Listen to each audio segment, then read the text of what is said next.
E a palavra que eu quero trazer para o dia de hoje fala sobre desenvolvimento espiritual. O desenvolvimento espiritual. No livro de 2 Pedro, capítulo 3, versículo 18, diz assim: pelo contrário, cresçam na graça e no conhecimento de nosso Senhor e Salvador Jesus Cristo. E a ele seja a glória, tanto agora como no dia eterno. Passando a olharmos friamente para o texto lido, encontramos aqui alguns aspectos que eu gostaria de estar falando para os irmãos sobre esse desenvolvimento espiritual na minha vida. Qual é o desenvolvimento espiritual? Uma renovação da mente. De novo, essa palavra foi tanto falada hoje. Renovação. Metanoia. Mudança de mente. Mudanças de atitude. Se eu falava de um jeito, agora eu não falo mais. Quem roubava, não roube mais. Quem era fraudulento, já não é mais fraudulento. Por quê? Porque eu estou crucificado com Cristo. Já não vivo mais eu, mas Cristo vive em mim. E quando você não pensa na mudança, Sigmund Freud, eu gosto de uma frase que é dele, que é: a pessoa só muda a partir do momento em que ela é forçada à mudança. E forçada como? A pessoa só muda quando o medo da perca é maior do que a mudança. Enquanto você não perder, você não muda. Mas diante da circunstância de uma perca, que seja de um ente querido, que seja de um cargo, que seja de algo de valor para você, eu quero que muda. Mas que não sejamos forçados à mudança, vindo de uma tristeza ou vindo de algo de perca. Que mudamos agora, para que possamos não perder depois. Essa renovação da mente, ela precisa estar inserida dentro da igreja, do corpo de Cristo. E principalmente aqueles que querem se achegar a Deus. Tinha uma escrita ali, que a Jaque até falou, sobre profundidade. E Deus ia levando o profeta e ele ia tendo uma profundidade. Quem vive do raso é mente vazia. Ele é conduzido pelas suas próprias ações. Mas por que isso, pastor? Porque quando você está submerso, quando você está dentro do mar, você não controla as suas nadadas. Você não controla o seu corpo. Enquanto você está no raso, você vive o que é natural. Quando você está em terra, você vive o que é natural. Você vai aonde quer, você pisa onde quer, você faz o que quer. Mas quanto mais você entra na profundidade do espírito, aí não é você que tem um controle. Deus manda, Deus fala, Deus usa. E aí não adianta o pastor Júnior fazer birrinha e dizer: não vou pregar hoje, eu não vou fazer isso. Deus está falando: o controle não está com você. Agora você é ferramenta na minha mão.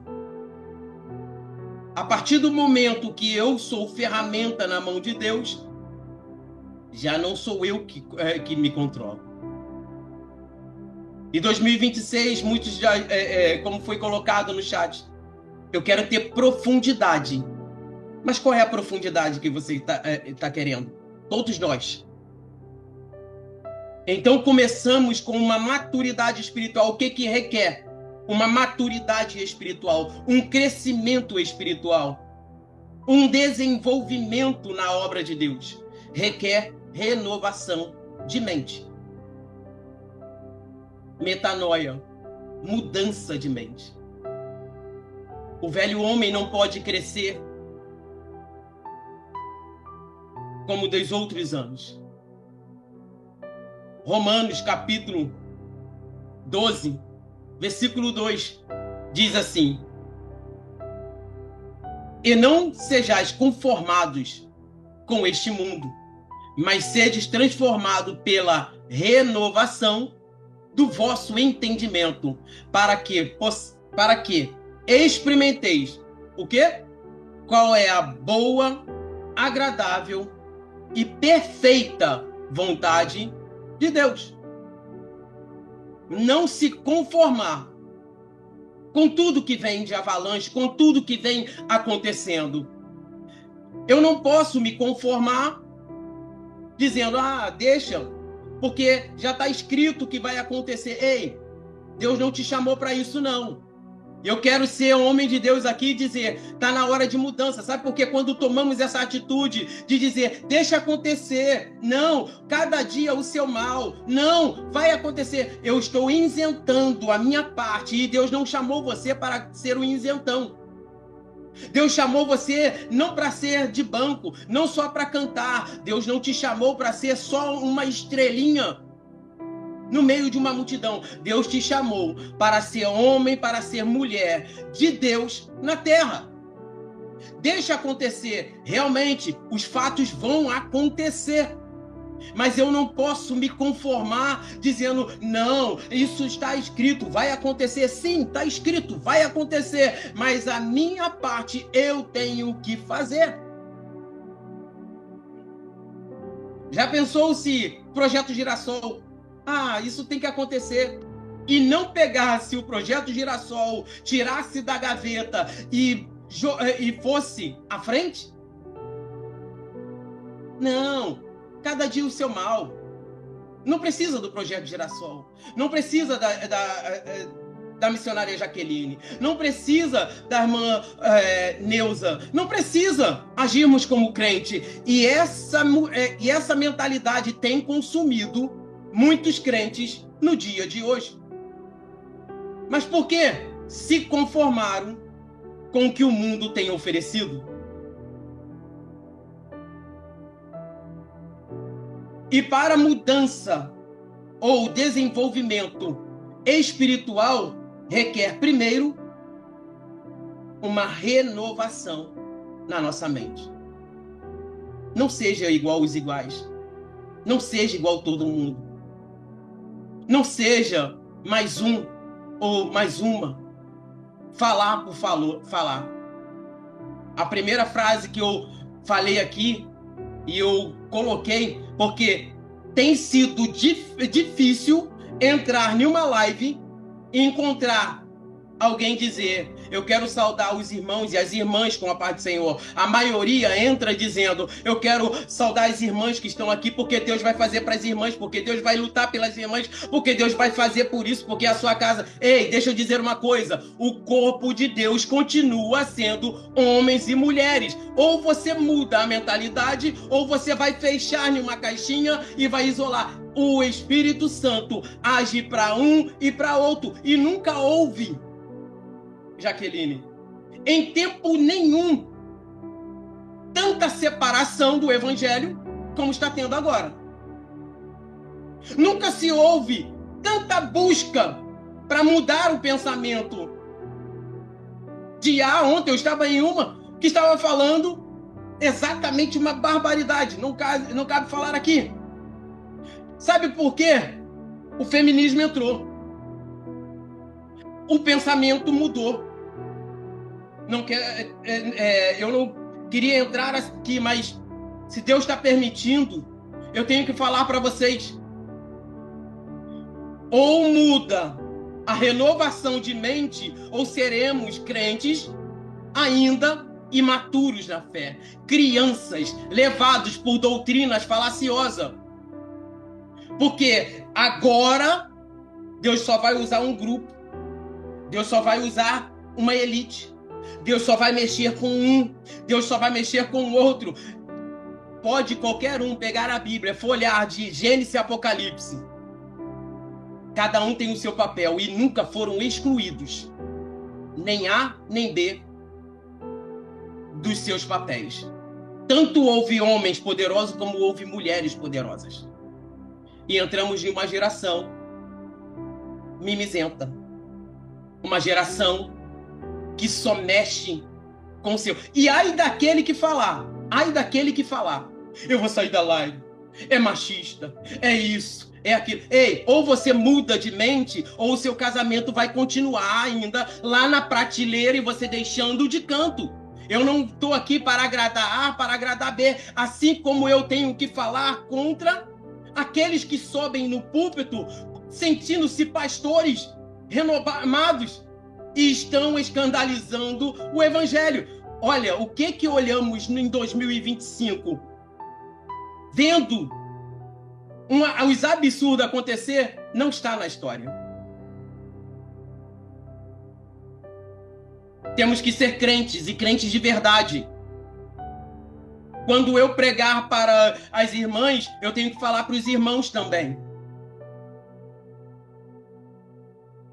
Quando eu disser A, eu tenho que falar B também. É muito fácil, é bonito. É muito bonito. Ter uma mensagem específica é muito bonito, é muito bom.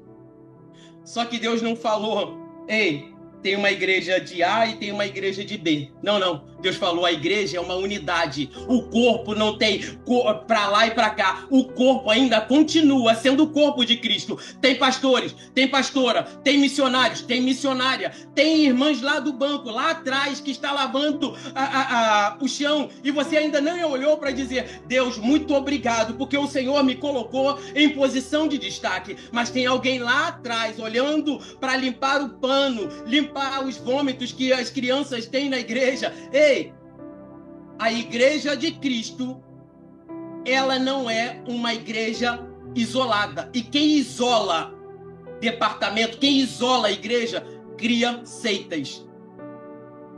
E eu estou falando por causa, quem cria divisões dentro da igreja, cria seita. Outro ponto importante, segundo aí, aguenta aí mais um pouquinho, que é amargo, é fel, mas se é para entrar 2026 só falando que quer mudança, é fácil. O difícil é engolir, tomar boldo e ver que ele vai mudar o estado da sua vida espiritual. Tomar remédio na farmácia é mole. Quero ver ir lá no mato, pegar boldo, amassar e tomar. Que delícia! Não desce, né? Mas cura. É uma palavra até que eu gosto muito. Ninguém dá nada pelo sal. Ninguém dá nada pelo sal. Primeira coisa que a gente quer é botar o remedinho, a pomada que a gente compra caro lá. Quer ver um santo remédio para sarar, fechar a ferida? Bota sal com vinagre. Dói, queima, machuca. Mas no dia seguinte não tem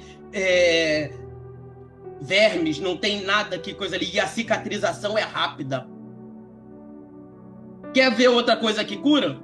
Abriu no braço, queima. Vai ficar cicatriz, mas vai sarar. Mas isso ninguém quer. Mas vamos lá. Ponto 2, é importante para o amadurecimento cristão. A importância da vida do crente na oração e na comunhão com Deus. Ei, segundo ponto, na oração e na comunhão com Deus. Você pode ter bacharelado, você pode ser teólogo, pode ser psicanalista, doutorado, pode fazer qualquer coisa. Se não tiver a comunhão com Deus, você vai falar como técnico. Você vai falar só por causas, porque eu conheço no hebraico que está lá, porque faz isso e faz aquilo e aquilo outro. Você só vai falar de coisas que você estudou. Mas quando a comunhão, e a comunhão com Deus, ela passa por critérios que não é aquela coisinha boa de se engolir, não. Nos ensinaram que 3 horas é melhor, né? Ué, mas que 3 horas? Porque 3 horas aqui, possivelmente na Suíça, já é 5 horas. Que 3 horas é essa? Que horário é esse que não está batendo? Deus fala com o crente quando o crente resolve dobrar o joelho e falar com ele. Deus fala com o crente 3 horas da manhã, Deus fala com o crente 6 horas da manhã, Deus fala com o crente meio-dia, a hora que você se dispor, Deus está ali de braços abertos. Mas criamos vícios, e foi falado aqui já, criamos vícios antigos, são vícios, porque Deus só vai falar comigo no monte. E país que não tem monte? Me diz aí. E lugares que não tem? Não tem. E quem não pode, tem a debilidade física e não pode subir no monte. Quer dizer, então, que Deus não vai falar? Está na hora de mudarmos de mente. A comunhão com Deus passa quando eu entro no meu secreto, quando eu dobro o meu joelho, eu se humilho para Deus. E há outro pré-requisito de comunhão com Deus aqui. Se você olhar os homens santos de Deus, eles não chegaram até diante de Deus dizendo: eu decreto, eu mando, eu faço, eu desfaço, eu falo isso. Não, todos eles chegam: eu não sou nada, Pai. Olha, eu sou um homem de lábios impuros. E de um povo de impuros lábios. Outro está dizendo: eu sou pesado na fala. Quem sou eu diante de Deus? Mas vivemos uma geração agora que parece ser fácil. Parece ser fácil. Eu fico encantado. Parece que é fácil. Dizer: Deus, eu decreto que a bênção vem pela minha vida. Ei, se Deus falou que não vai acontecer, quem sou eu para decretar alguma coisa? Peraí, calma aí, gente. Vamos rever aqui. E eu já falei na primeira posição. Renovação de mente. Quando eu falo, eu decreto, eu mando. Ó, anjo faz isso, anjo faz aquilo. Eu já não estou como servo de Deus. Eu estou dizendo: Deus é meu servo e eu sou a autoridade. Eu mando ele fazer e desfazer. Eu nasci e cresci na Assembleia de Deus, debaixo do círculo de oração. Eu não via todas essas mulheres fazerem isso. Pelo contrário, todas elas temiam e tremiam quando iam falar com Deus. E lembra de quando eu entrava dentro da igreja? Todo mundo entrava com medo das irmãs do coque. Todo mundo ficava com medo. E se Deus falar? E se Deus revelar o meu pecado? Mas sabe o que estamos hoje vivendo? Uma geração de decretistas que não conhecem o Deus que serve. Uma geração que não conhece e fica lá pegando um gancho de Josué. Deixou crescer no meio do povo uma geração que não conhece o Senhor. E acha que o Senhor está disponível para ele decretar, mandar, fazer, e faz isso, faz aquilo, porque eu estou ordenando, e eu ordeno os céus. Ei, está na hora de mudar, está na hora de viver um crescimento espiritual. Vieram esses dias: pastor, mas você é muito pesado nas palavras. Eu prefiro ainda ser pesado na palavra e viver a santa palavra de Deus do que viver conforme o que o mundo tem implantado aí e muitos estão comendo, achando agradável. Mas o problema não é comer. O problema é a indigestão que vai ter. Sabe por quê?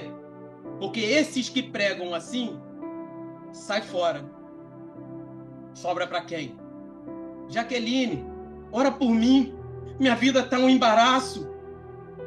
Neuza, vai lá em casa. Está acontecendo um reboliço. Mas vai ver da origem. Não quer mudar de pensamento. E depois que alguém traz uma palavra, como de conserto, e essa palavra primeiro vem para mim, tá? Essa palavra primeiro vem para mim.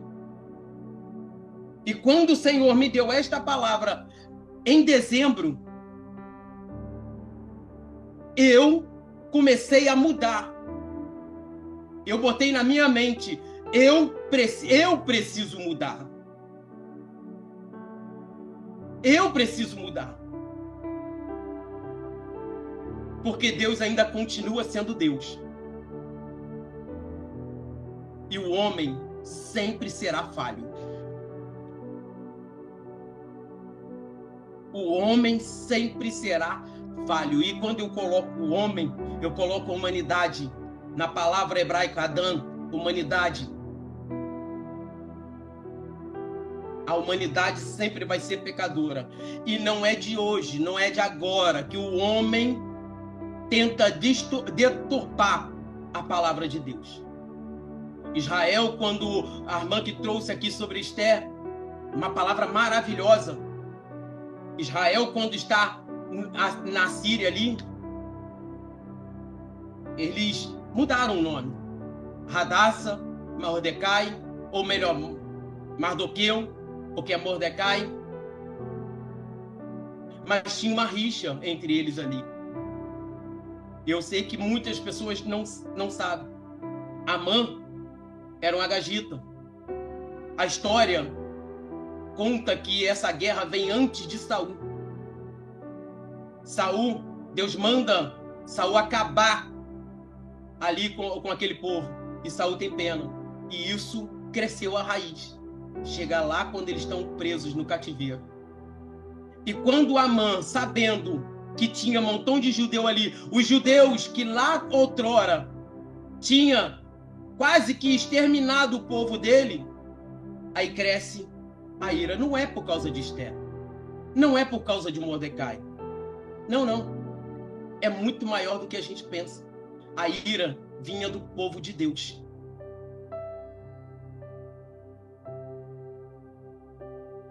Então, o que coloca Esther nessa condição de estar ali intercedendo pelo povo é a importância que ela tinha na oração e na comunhão com Deus, Mordecai também. E eu pergunto para mim mesmo, qual é a importância que eu estou dando para Deus nas orações? E olha, quando fala de oração, você tem... Não é oração pedindo para A ou para B. Comunhão é diferente de você ir lá e só pedir. É diferente. Vamos lá? Tem o seu filho aí, ou sua filha, seu sobrinho, alguém que você gosta. Você já notou como é diferente quando o seu filho só vem pedir? E muitas das vezes Deus está querendo trazer você para perto. Tem um hino de Samuel Mariano que fala sobre tudo que eu queria era falar contigo, mas tempo para mim você não tem. Eu oro para Jaqueline, eu oro para A, eu oro para B, eu falo isso, eu falo aquilo, mas tem hora que eu tenho que ter comunhão com o Pai. Eu tenho que ter comunhão com o Pai. Eu tenho que reconhecer que Ele é meu Pai.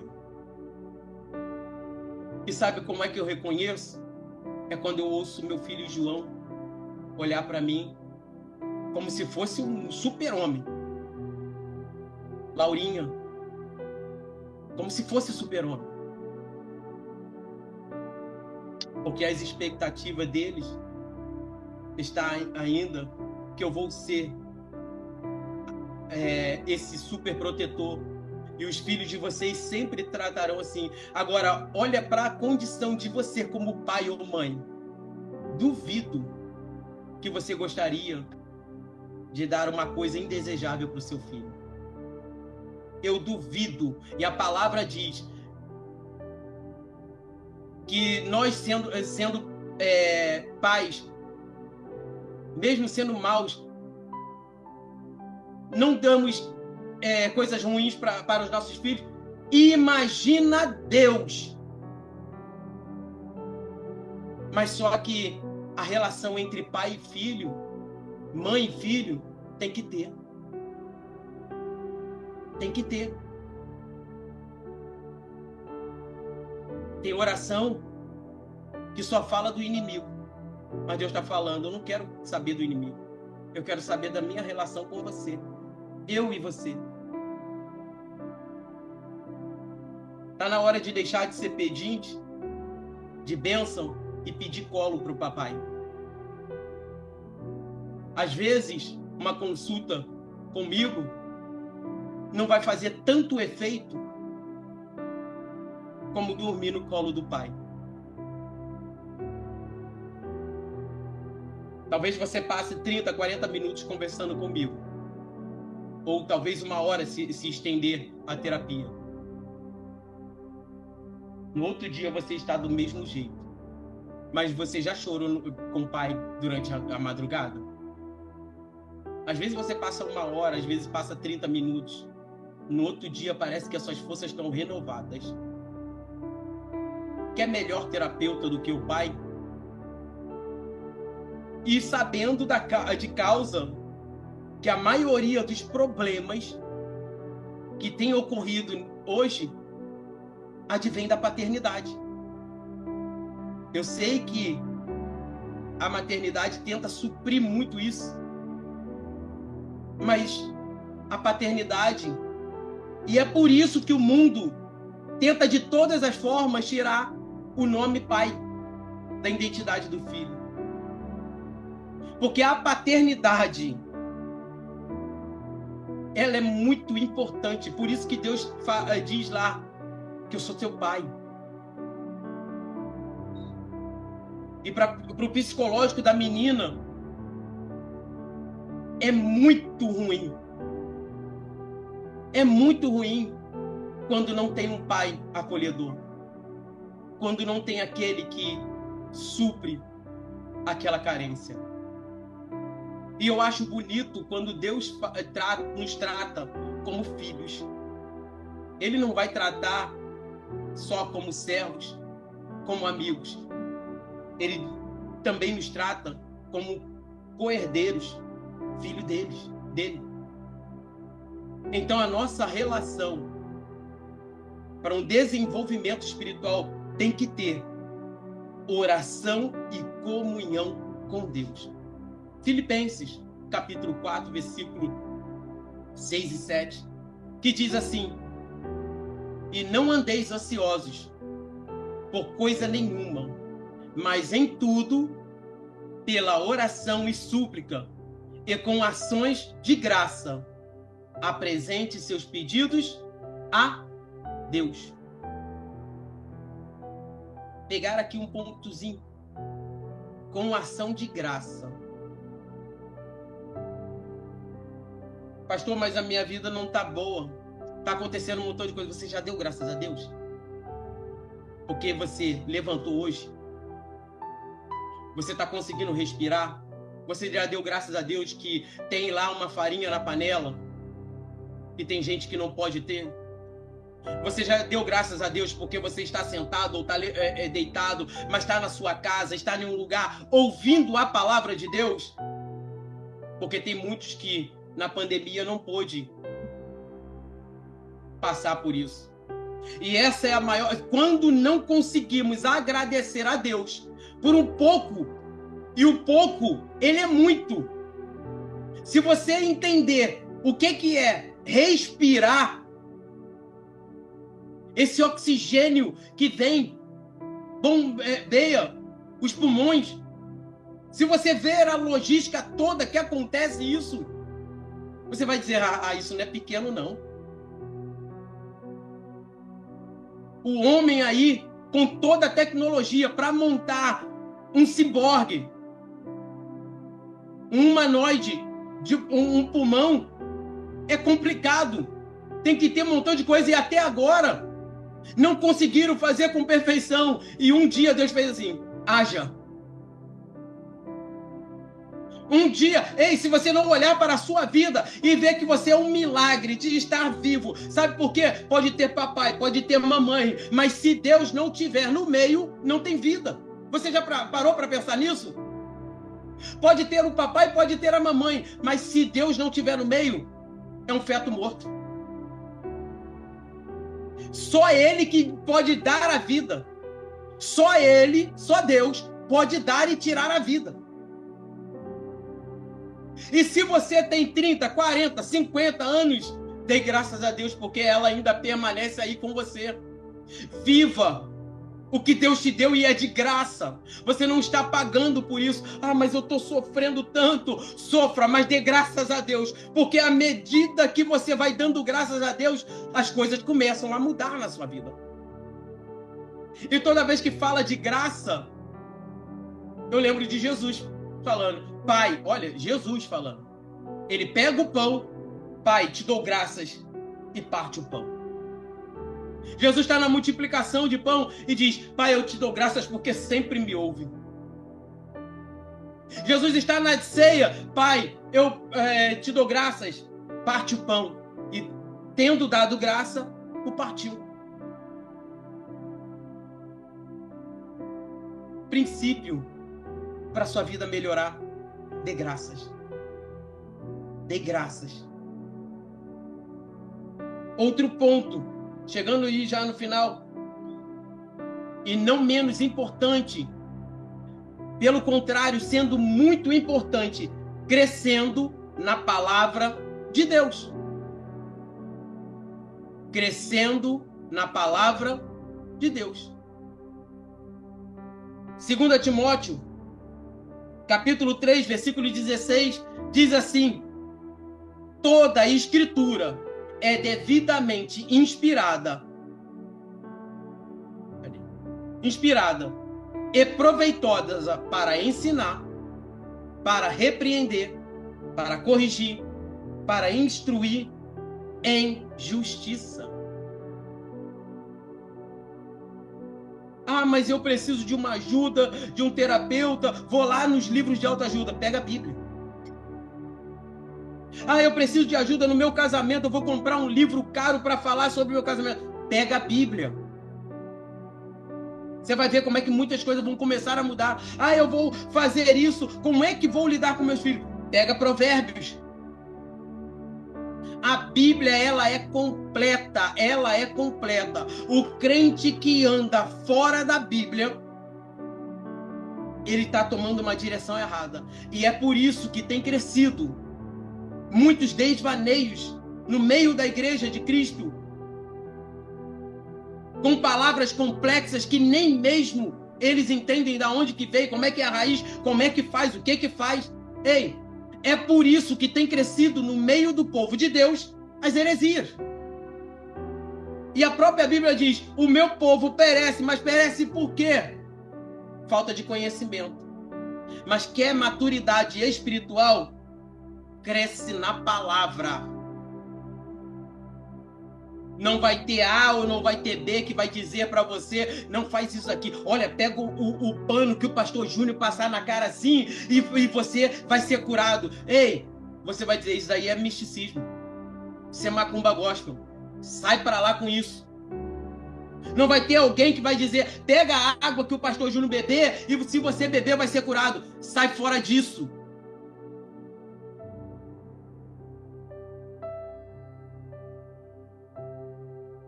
Porque a palavra de Deus, ela mostra tudo. Estou me segurando para falar, mas eu vou falar.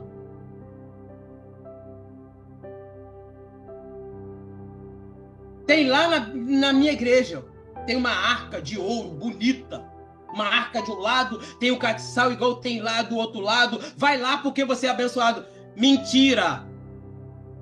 A palavra de Deus, ela já diz que isso é contraditório ao que é o cristianismo. Ou você vive o judaísmo, ou você vive o cristianismo. Se você vive o judaísmo, viva o judaísmo. Eu quero ver você completar todas as 613 leis do judaísmo. Aí sim. Implanta o judaísmo dentro da igreja e vai embora. Mas primeiro seja você o primeiro a cumprir as 613 entre leis e mandamentos. Mas sabe qual é que é bonito? Eu pego a arca, eu pego o castiçal, eu boto o quipá, eu boto o talit e digo que eu estou vivendo o judaísmo porque agora surgiu que não sei o que. Difícil é você explicar que aquilo ali já não faz parte do cristianismo. Difícil é você conseguir explicar que quando você vive o judaísmo, o cristianismo na sua vida foi anulado. Mas por que, pastor? Porque está escrito que toda lei se converge em Cristo. Porque está escrito, não há maldição hereditária na sua vida. Por quê? Porque toda maldição está sobre Cristo. E quem prega sobre maldição hereditária, quem prega dizendo que você precisa de alguma coisa para mudar o mundo espiritual, ei, eu não tenho medo de falar, é mentiroso. É uma pessoa que não lê Bíblia, vive de fantasias, vive de teologias diversas e menos a doutrina bíblica. É muito fácil olharmos hoje. É muito fácil. Pegar a doutrina da Assembleia, pegar a doutrina da Batista, pegar a doutrina de A e imputar para cima de alguém a doutrina do homem. Mas, pastor, você está dizendo que a doutrina do homem não é bíblica? Ei, tem 3 doutrinas. A Bíblia fala doutrina de homens, doutrina de Deus, ou melhor, doutrina de Deus, doutrina de homem e doutrina de demônios. Cuidado, gente. Cuidado. Tem muita gente, eu vejo muita gente pagando caro para ter bênçãos que não vão ter. Sabe por quê? Esqueceram a Bíblia na estante. Estão vivendo o paganismo dentro da igreja. Que isso, pastor? 2026 chegou. E como a Jaque falou, se não comer uma comida que vai te sustentar, você vai continuar 2026 como tivesse 2025. Aí cabe a você. Ou você come, ou você continua do mesmo. Ou eu vivo o que Deus quer, ou eu vivo o que os homens andam ensinando. Cuidado, pastor, mas eu acredito na unção que isso... Você pode acreditar em qualquer coisa. O difícil é você olhar para a Bíblia e ver se é coerente ou não. Desculpa, Jaque. Desculpa. Porque quando eu vou analisar, quando temos que analisar o que é certo e o que é errado, eu não vou em doutrinas. Se a doutrina da Assembleia é direita, ou se a da Batista é certa, ou se é ou não é, eu olho para a Bíblia. Porque a Bíblia é o único manual de instrução que o crente tem. Qual é a arma que você tem contra as heresias? Bíblia. Qual é a arma que você tem contra os falsos profetas? Bíblia. Ah, eu vou orar. Não vai adiantar não, você vai orar. Quem te dá discernimento é a Bíblia. Se você não olhar para a Bíblia, você vai olhar assim, eu vou orar porque para ter discernimento, você não vai ter. Porque o discernimento ele está ligado a 3 pontes. Que é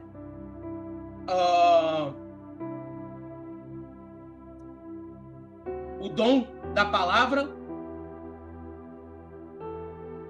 dom de interpretação e eu esqueci os 3, mas eles estão ligados. E não está falando de oração, está falando de... Como é que eu conheço Deus? É orando? Não. Como é que eu conheço Deus? Tem discernimento.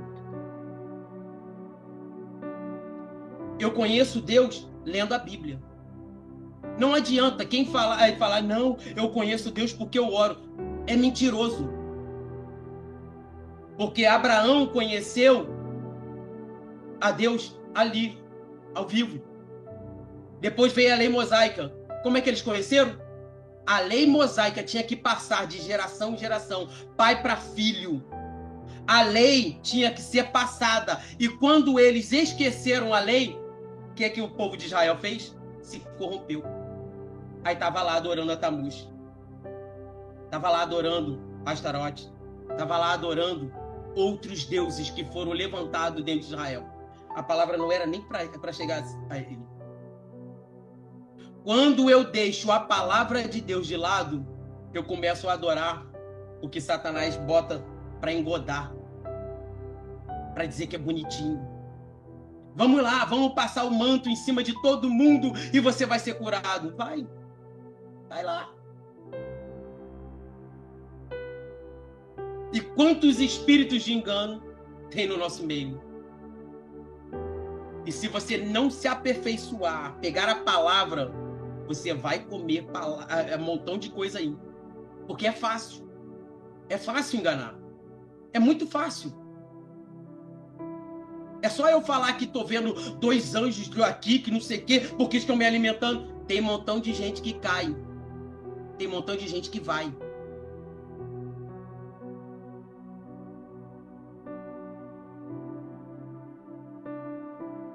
E interessante é que a maioria não busca na palavra, mas gosta de ver coisas que está fora do contexto bíblico.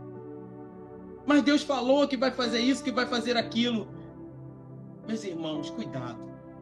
O quarto ponto, para vivermos numa crescente evolução, a dependência do Espírito Santo. Você depende do Espírito Santo? A dependência do Espírito Santo. Quando tudo te faltar, aí você não vai olhar primeiro para o médico, você não vai olhar primeiro para o psicólogo, você não vai olhar primeiro para os analistas. Tudo que te resta é o Espírito Santo de Deus. E ele é um fiel amigo. Ele é um fiel amigo. Gálatas 5,16 diz assim: Digo, porém, andai em espírito, e não cumprireis a concupiscência da carne, porque a carne é contra o espírito, e o espírito contra a carne. E esses se opõem um ao outro, para que não façais as coisas que quereis. Ou você vive em espírito, cumprindo os mandamentos de Deus, ou você sai fora da rota. Quinto ponto: a perseverança na corrida da fé. E eu finalizo aqui. A perseverança na corrida da fé. Aos Hebreus, livro aos Hebreus, capítulo 12, 1 e 2, diz: Portanto, também nós, uma vez que estamos rodeados de tão grandes nuvem de testemunha, livramos-nos de tudo que nos atrapalha e do pecado que nos envolve, e corramos e perseveramos na perseverança da corrida que nos é proposta. Você está cheio de testemunha aí. Seu filho está querendo ver quem é você de verdade. Que pai você é, ou que mãe você é. A sua vizinha está louca querendo que você dê uma falha. Às vezes você nem percebe, está ali no meio da rua e acontece alguma coisa e você, sai da graça. Mas tem uma nuvem de testemunha para dizer, quando você chegar lá dentro da igreja: Pastor Júnior, aquele que estava lá na rua arrumando confusão? Meu filho, não. E temos que uma corrida que nos é proposta. Pegando só um ganchinho aqui do tempo que eu participava de maratonas, e eu sempre falo sobre a minha primeira maratona, que eu corri com uma rasteirinha. Meu filho, no quilômetro 15, parecia que tinha 2 ganchinhos na minha panturrilha, puxando para baixo, tudo pesava, meu corpo. Eu achei que, por ser uma sapatilha, ia ser mais leve. Ali foi uma experiência. São 21 quilômetros. Quem para no 5º não ganha medalha. Quem para no 10º quilômetro não ganha medalha. Quem para no 20º não ganha medalha. Só ganha medalha quem passa a faixa de chegada aos 21 quilômetros. E assim é a nossa vida com Deus. Só ganha medalha quem pega e continua nessa corrida que nos é proposto. Ah, eu desisti porque a igreja te machucou. Então você vivia para a igreja, não vivia para Deus. Ah, eu tô saindo porque a Jaqueline falou uma coisa comigo, eu não gostei. Então você vivia para Jaqueline, não vivia para Deus. A maturidade na nossa fé, ela é muito maior do que nós imaginamos. De chegarmos e dizer, falou, eu não gostei do pastor Júnior falando, mas eu tenho que suportá-lo, ele em amor, porque a palavra diz que eu tenho que suportar. Não é o pastor Júnior que está falando, não. Eu sei que é difícil engolir, mas a palavra de Deus está dizendo, eu tenho que suportar um ou outro com amor. Às vezes não quero ouvir, talvez ele falou alguma coisa que eu não gostei, que foi errado. E aí? Suportai-vos uns aos outros em amor.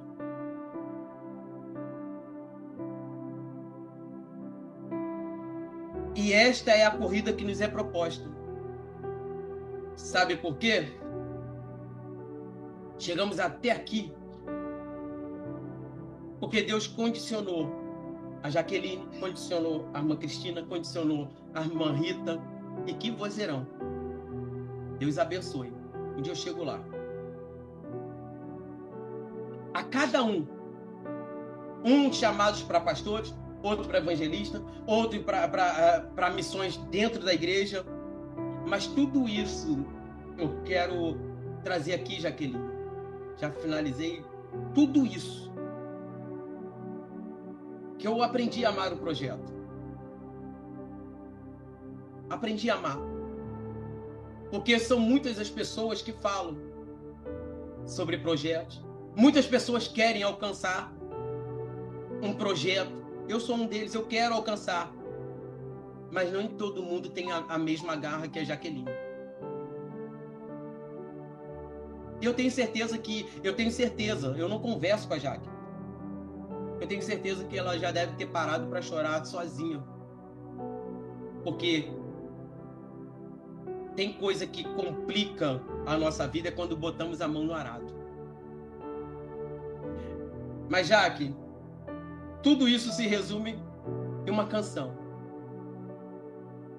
Se isso não for amor, o oceano secou, não há estrelas no céu, as andorinhas não voam mais. Se isso não for amor, amor, amor, o céu não é real, tudo perde o valor. Se isso não for amor. Eu agradeço a minha rica oportunidade, já pedindo desculpa se eu falei alguma coisa que não agradou meus irmãos. Mas eu sei de uma coisa, 2026 temos que nos suportar uns aos outros. Brincadeira, mas que possamos crescer na graça e no conhecimento a cada dia. Porque o Senhor tem proposto, Jaqueline, nas nossas mãos, não é só o projeto Geração, não. Deus tem proposto na minha mão, um vinho novo. E vinho novo não se deita em odres velhos. Não entendeu? A obra nova que Deus tem para a sua vida não tem como colocar as coisas velhas lá de trás. Tem coisa na sua alma aí